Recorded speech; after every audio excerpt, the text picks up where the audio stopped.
You already know Temu is cheap. You have probably seen the Shein hauls. You have definitely scrolled past those suspiciously cheap gadgets on Amazon. But here is something almost nobody stops to think about. Temu, Shein, and a huge share of the sellers on Amazon all learned the exact same trick from one company that came first and came bigger. Its name is Alibaba.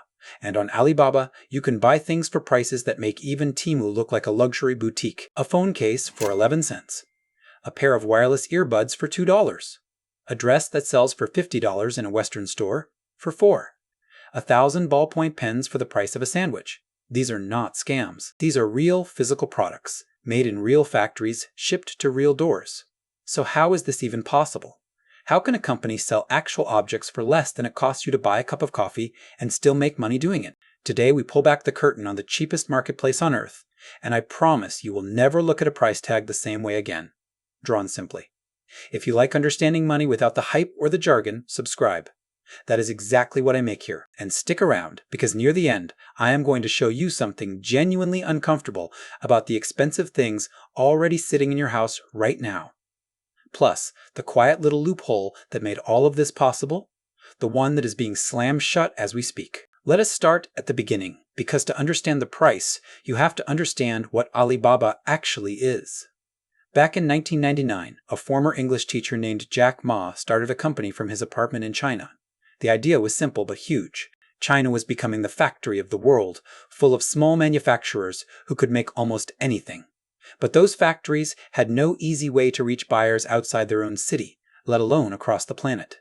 So Alibaba became the bridge, a giant online directory that connected the world's factories directly to the world's buyers. And it grew into one of the biggest companies on the entire planet. But here is the first thing most people get wrong. Alibaba is not really one store. It is two completely different machines wearing the same name. The first machine is Alibaba.com. This is the wholesale side, and it is not really built for you and me. It is built for businesses. This is where a shop owner, anywhere in the world, goes to buy in bulk. 500 phone cases at 11 cents each. 1,000 t-shirts at $1.50 each. Straight from the factory that makes them. There is a catch built into this side, and it is called the minimum order quantity. The factory does not want to sell you one phone case. They want to sell you 500.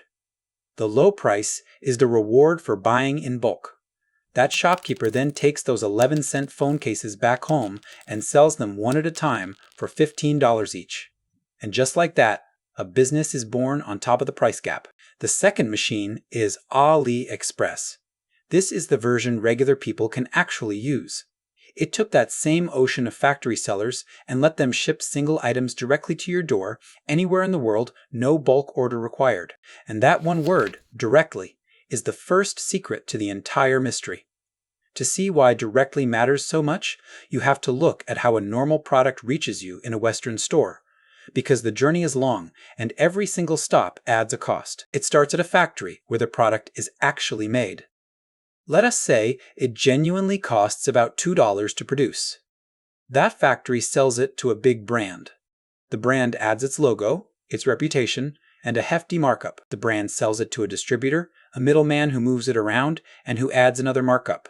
The distributor sells it to a retail store, and that store has to pay rent, staff, electricity, and its own profit, so it adds the biggest markup of all. By the time that $2 object is sitting on a clean, well-lit shelf, it is wearing a $40 price tag, and you pay it because that is just what things cost.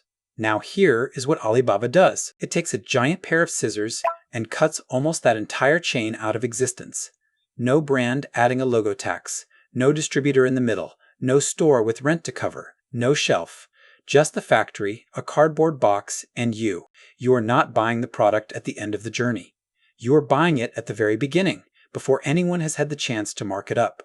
But cutting out the middlemen is only the first secret. The second one is about where all these products are actually made, and it is wilder than you think. A staggering share of the world's small, everyday goods are made in just a handful of enormous manufacturing clusters in China. Not scattered factories, but entire cities built around making one kind of thing. There is one city in particular that is famous for producing a mind-bending amount of the world's small commodities. Socks, lighters, umbrellas, hair clips, toys, plastic flowers, Christmas decorations, by the billions of units. Another region specializes in electronics, where you can walk through market halls the size of airports, stacked floor to ceiling with components, cables, and gadgets. When you pack thousands of factories that all make the same product into one place, two powerful things happen at once. First, the cost of making each item absolutely collapses.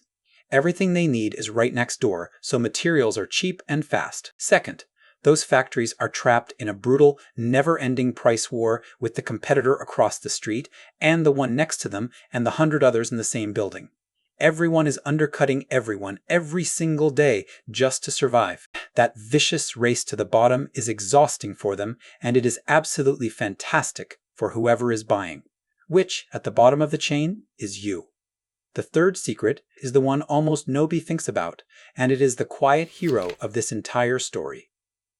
Shipping.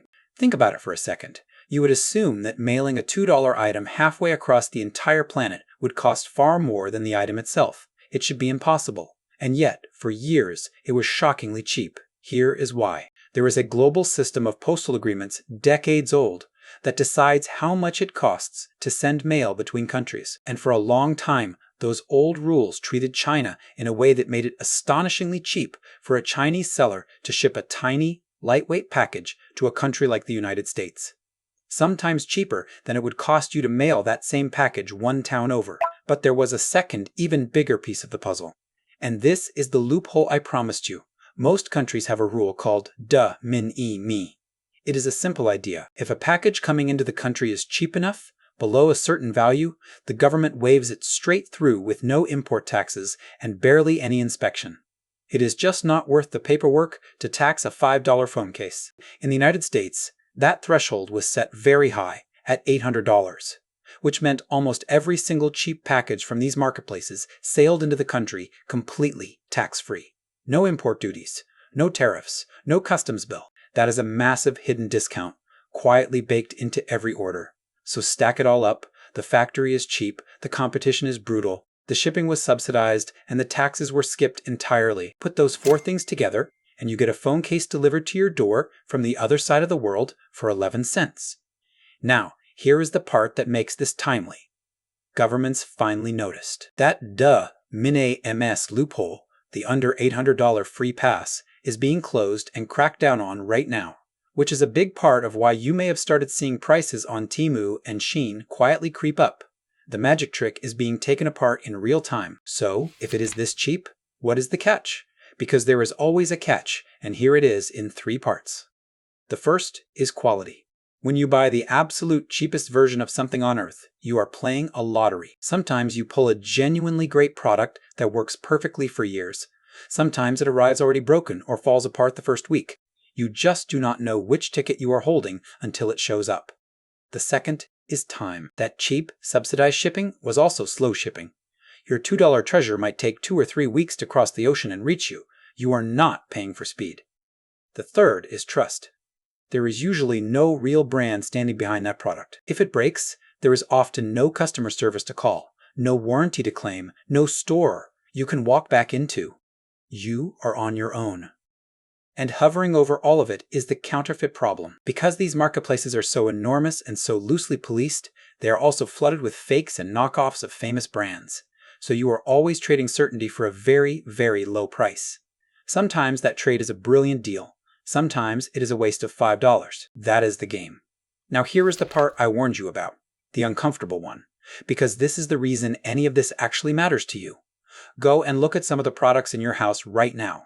The phone charger, the kitchen gadget, the little Bluetooth speaker, the phone case you are probably holding.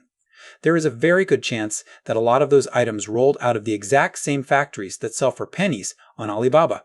Here is how the trick works. A company goes onto the wholesale side and buys a plain, unbranded product for $3. It prints its own logo on it. It puts it in beautiful, professional packaging. It writes a slick product description. And then it sells that exact same $3 item to you for $30. This has a name. It is called white labeling, and it is not some rare, shady scheme. It is a massive, completely normal, everyday part of how modern business works. A lot of brands you know and trust are, underneath the logo, buying from the same factories you could have ordered from yourself. And it is exactly how the entire dropshipping world runs. Picture someone with a laptop and a flashy online store. They find a $5 item on AliExpress. They put it in a professional-looking advert and sell it for $35. And here is the clever part. They do not buy a single unit up front. They only place the order with the factory after you have already paid them. They never touch the product. It ships straight from China to your door, and they simply pocket the $30 gap. The product is identical. The only thing you paid extra for was the logo, the advert, and the wait time you did not even save. So when you see a price on Alibaba that seems impossibly, almost insultingly low, I want you to remember what you are really looking at. You are not seeing a magic deal or a scam or some trick. You are seeing the true backstage price of the physical world. The raw cost of the object, before the logos, the marketing, the middlemen, and the markups all get stacked on top during the journey to a store shelf. Alibaba feels impossibly cheap for one simple reason. It sits at the very beginning of the chain, and almost everywhere else you have ever shopped sits somewhere near the expensive end of that same chain. The stuff was always this cheap to make. You are just always paying for everything that happens after it leaves the factory. Now, to be fair, that extra money is not always wasted. Sometimes you are genuinely paying for real quality control, for a warranty that will actually be honored, for fast shipping, for a store you can trust and return things to. Those things have real value. The point is not that brands are evil. The point is that now you can see the gap and decide for yourself when it is worth paying and when it is not. This is not me telling you to only ever shop one way. It is just the machine explained, so that the next time you look at any price tag, cheap or expensive, you actually understand what is stacked inside it. If that is the kind of thing you want more of, if you want to keep seeing the hidden money behind everyday life, subscribe, because that is exactly what I do here. I break it all down, drawn simply. I will see you in the next one.